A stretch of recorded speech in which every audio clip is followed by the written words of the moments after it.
You want to be disciplined. I know this because you are here, listening, searching for something that will finally make you consistent. You have been told that discipline is a skill, a muscle you can train, that all you need is the right mindset, the right routine, the right motivation. But let me tell you something they will never admit. Motivation is for weak men. You see, motivation is a feeling. It rises when you are inspired, when you watch a video like this one, when you imagine yourself transformed. But feelings are temporary. They flicker like candlelight in the wind. And the moment life becomes difficult, the moment your body is tired or your mind is bored, that motivation dies, and you are left alone, once again, staring at the gap between who you are and who you wish to be. This is not your fault. This is the nature of emotion itself. Emotion is not a tool. Emotion is a symptom. It is desire in disguise. You feel motivated because you want something. You want respect. You want success. You want a better body, a sharper mind, a woman who looks at you differently. But desire, my friend, is the root of all suffering. This is not philosophy. This is a law of human existence. Every disappointment you have ever felt, every night you stayed awake replaying your failures, every moment of jealousy or frustration or shame, all of it comes from wanting something you do not have.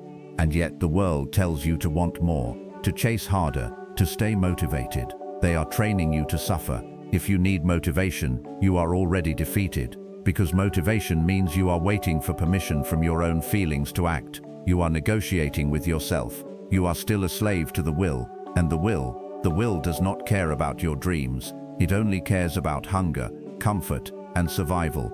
It will sabotage you every time. So let me be clear, discipline is not about motivation. Discipline is the violent rejection of desire itself. You think you are in control of your life. You wake up, you make decisions, you choose what to eat, what to watch, who to speak to. You believe you are the author of your own story, but you are not. There is a force inside you, older than thought, deeper than reason. I call it the will. It is blind, endless and insatiable. It is the force that makes you hungry even when you are full. It is the force that makes you crave validation, even when you know it means nothing. It is the force that makes you lust after a woman, even when you know she will destroy you. The will does not think, it does not plan, it only wants. And most men spend their entire lives obeying it. They think they are making choices, but they are simply reacting to hunger, reacting to boredom, reacting to loneliness, reacting to fear. They are puppets, and the will is pulling the strings. Now, the world will never tell you this. The world wants you to embrace your desires, to follow your passion, to listen to your heart, because a man who wants is a man who can be controlled. A man who desires is a man who can be sold to. But a man who has killed his desire, that man is free. And freedom, true freedom, is terrifying. This is why discipline is not self-control. Self-control implies that you are in charge, that you are simply managing your impulses. But discipline, real discipline, is war. It is a war against the will itself. Every morning you wake up early when your body begs for sleep. That is a battle. Every time you refuse the easy pleasure, the distraction, the comfort, that is a victory. But understand this, the will does not surrender. It adapts, it bargains, it whispers to you that you deserve a break, that you have earned a reward, that just this once will not hurt. And if you listen, you lose. Most men lose every single day. Let me tell you something no one else will say. Discipline makes you cold, not cruel, not heartless, but cold. You will notice it first in the small things. A compliment that used to make you smile no longer moves you. A woman's attention, which once felt like victory, now feels irrelevant. The approval of others, the validation you used to crave, it fades. And this is not a loss, this is progress. You see, pleasure weakens discipline. Every time you indulge, every time you choose comfort over effort, you are training the will to dominate you. You are teaching your body that it can negotiate, that it can win. But the disciplined man does not negotiate. He does not ask himself how he feels before he acts. He does not consult his emotions. He simply executes. And this is why he feels less. The undisciplined man is a storm of emotion. He is anxious, excited, depressed, motivated, all within the same hour. His life is chaos because he is ruled by desire. He wants, and wanting makes him vulnerable. But the disciplined man, he is still, he is quiet, he is unmoved. And people will call this emptiness. They will say you have lost your joy, your passion, your humanity. Let them say it. What they call emptiness, I call peace, because suffering is not born from pain. Suffering is born from wanting things to be different than they are. The disciplined man does not want. He accepts, he endures, and in doing so, he escapes the cycle. Now this is where most philosophies fail you. They tell you to be disciplined so you can be happy, so you can achieve your goals and finally feel fulfilled. But I am telling you the opposite. Discipline is not the path to happiness. Discipline is the death of the need for happiness. Happiness is a lie sold to the masses. It is a carrot on a string, always just out of reach. You chase it your entire life, and when you finally catch it, it dissolves in your hands. But peace is real, and peace comes from wanting nothing. This is asceticism, not as spirituality, but as psychological armor. You do not detach from the world because you are holy. You detach because you are smart, because you know that every attachment is a chain, and every desire is a wound waiting to open. The disciplined man armors himself. He becomes cold, not because he is broken, but because he refuses to break. Let me tell you about silence. The world is loud. Everyone is talking, explaining, justifying, defending. They post their thoughts online. They argue about politics, about philosophy, about nothing. They explain themselves to strangers as if approval is oxygen. But the disciplined man is silent, not because he has nothing to say, but because he has learned that words are weakness. Every time you explain yourself, you are negotiating, you are seeking validation, you are asking for permission to exist as you are. But the disciplined man does not ask. He does not justify his choices.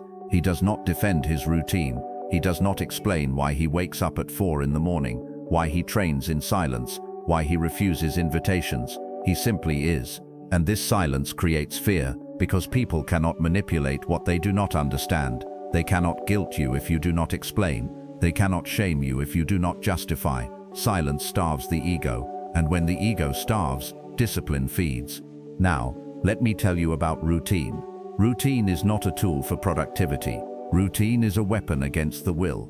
You see, the will thrives on negotiation. Every morning, it wakes up and asks, do I really need to do this today? Can I skip just this once? And if you engage with that question, you have already lost. But routine kills the question. Routine turns action into inevitability. You do not decide to train, you train. You do not choose to write, you write. The decision was made long ago, and now you are simply executing. This is why the disciplined man seems mechanical. He has erased the part of himself that negotiates. And this, my friend, is self-erasure. Not in the sense of losing yourself, but in the sense of killing the old self. The self that bargained, the self that made excuses, the self that needed motivation. That self must die. And in its place, something colder, sharper, and unbreakable is born. Have you ever noticed how people react to a truly disciplined man? They do not admire him. Not really. They fear him. Because a disciplined man is unreadable. He does not react. He does not chase. He does not need. And people do not know what to do with that. You see, the world is built on leverage. Every relationship, every interaction, every transaction is about leverage. People manipulate each other through desire. They offer you pleasure, validation, status, sex, and in return they take your time, your energy, your compliance. But you cannot manipulate someone who wants nothing. Desire is leverage, and discipline removes leverage. This is why disciplined men make others uncomfortable. They cannot be bribed, they cannot be shamed, they cannot be seduced. A woman flirts with you, and you do not react. She does not know whether you are uninterested or simply unbothered. Either way, she cannot control you. A friend mocks you for your routine, and you do not defend yourself. He cannot pull you into his chaos. A colleague tries to manipulate you with guilt, and you remain silent. He has no power. This is not cruelty. This is immunity. The disciplined man has killed the part of himself that others used to control him, and now he moves through the world untouched. People will call you arrogant. They will call you cold. They will say you have changed, that you are no longer fun, no longer human. Let them say it. What they are really saying is, I can no longer use you, and that, my friend, is freedom. Let me tell you what discipline really is. It is not improvement. It is annihilation. You see, most people think discipline is about becoming a better version of yourself, about upgrading, about leveling up. But that is not what happens. What happens is this: the old self dies, the self that needed approval, dead, the self that craved comfort, dead, the self that negotiated with feelings dead, and in its place, something else emerges, something colder, something mechanical, something that does not feel its way through life, but executes its way through life. This is not a transformation, this is a death and a rebirth, and it is painful. There will be moments when you miss the old you, the you that laughed easily, that felt joy from small pleasures, that connected with people without effort. That version of you is gone, and you will mourn it. But understand this, that version of you was weak. That version of you was ruled by the will. That version of you suffered because it wanted, and wanted, and wanted. The new you does not want. The new you does not need. The new you is free. But freedom has a cost, and the cost is warmth. You will become harder to reach, harder to know, harder to love. People will look at you and sense something missing, not broken, but absent. And they are right.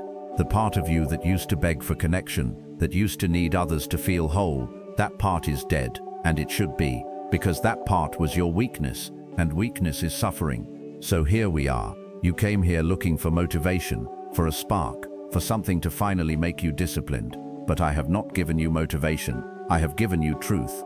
Discipline is not a skill. It is not a habit. It is not a mindset. Discipline is the violent rejection of desire. It is the death of the will. It is the armor you build when you realize that the world is suffering, and the only escape is to want nothing. You will not become impressive. You will not become popular. You will not become the man who inspires others to chase their dreams. You will become something else. You will become untouchable. And yes, you will be alone, because the disciplined man walks a path that others cannot follow. They are too attached, too needy, too human. But you have killed that part of yourself, and in doing so you have escaped the cycle. Now, let me leave you with this. Happiness is a lie. It is the promise they sell you to keep you running, to keep you wanting, to keep you suffering. But peace is real, and peace comes from wanting less, eventually wanting nothing. Discipline is the path to that silence. So do not chase greatness, do not chase success, do not chase love, or validation or respect. Chase nothing, and in that nothingness, you will find the only freedom that exists. When desire dies, suffering follows it into the grave, and you, my friend, will finally be free.